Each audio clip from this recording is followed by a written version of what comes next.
Isang nagkakaisang panawagan para sa pag-asa, pagbabago at pag-ahon, ipinakita ng mga taga-Caloocan ang kanilang matibay na suporta sa mga kandidato ng PDP laban para sa Senado. Ang kanilang pagdalo sa simultaneous Ayusin Natin ang Pilipinas nationwide campaign rally ay patunay ng kanilang paniniwala sa tunay na pagbabago para sa bansa. Narito ang report.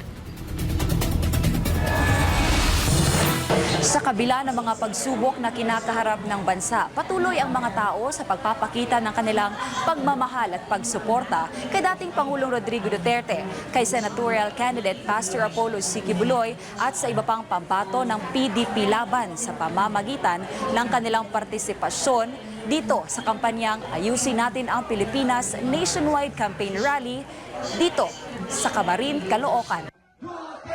Nag-aalab ang diwa ng pagkakaisa at paninindigan sa Camarin, Caloocan kung saan hindi lamang basta campaign rally ang naganap, kundi isang malakas na pagpapahayag ng suporta at panawagan ng mga Pilipino para sa Duterte, ang pambato ng PDP laban sa darating na halalan.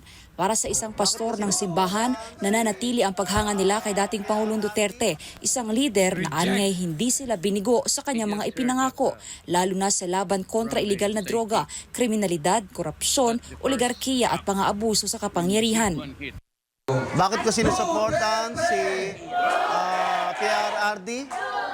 Sinusuportahan ko siya dahil nagkaroon ng maayos na peace and order situation sa kabuuan ng ating bansa. Sa panahon ng kanyang panunungkulan ay wala kang makikita na gala-gala na mga mandurukot, gala-gala na mga tinatawag na mga masamang loob. At yun ang dahilan kung bakit ko siya buo sinusuportahan. Para naman sa tumatakbong konsehal ng unang distrito ng Caloocan na si Roman Dumasig Jr., walang tatalo sa puso, tapang at malasakit ni dating Pangulong Duterte para sa mga Pilipino. Isang Pangulo na anilay mas iniisip pa ang kapakanan ng iba kaysa sa kanyang sarili. Sinusuportahan ko si FPRRD kasi una, yung kami bilang mga workers, no, yung aming mga lisensya tulad ng driver's license namin, ginawa niyang 10 taon. Malaking bagay sa mga manggagawa yun.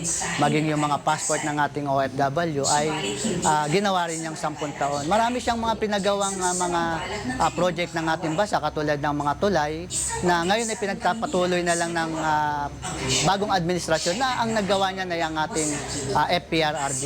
So hindi ko na maisa-isa sa sobrang dami kaya talagang dapat nating suportahan yung pinaka-the best nating Pangulo. Kaya naman sa darating na halalan sa Mayo 12, nararapat lang umanong iboto ang mga kandidato ng PDP laban, lalo na si senatorial candidate Pastor Apollo C. Quiboloy upang maibalik ang tunay na reforma sa bansa. Sinusuportahan ko yung PDP laban hanggat maaari vote straight ang PDP sapagkat ito na lang yung tanging nating pag-asa na nakikita natin na talagang makakatulong sa ating bansa. Especially Pastor Apollo Quiboloy, ito po talaga makikita natin ang kailangan ng bansa natin ay hindi yung talino ng sarili nating mga napag-aralan, kundi yung divine government, yung pagsasaayos mula sa Diyos na nanggagaling para malinis at masaayos natin yung nangyaring pagnanakaw o sobrang korap. At kitang-kita naman talaga natin yun. Kaya vote straight PDP laban po. Bakit ko sinusuportahan buong PDP? Karamihan sa kanila ay mga abogado.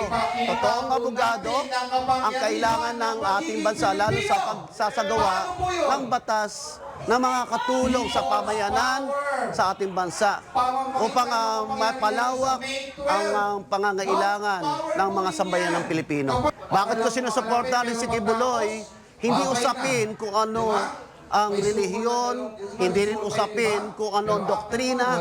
Ang pinag-uusapan ngayon ay ano ang magagawa sa ating bansa.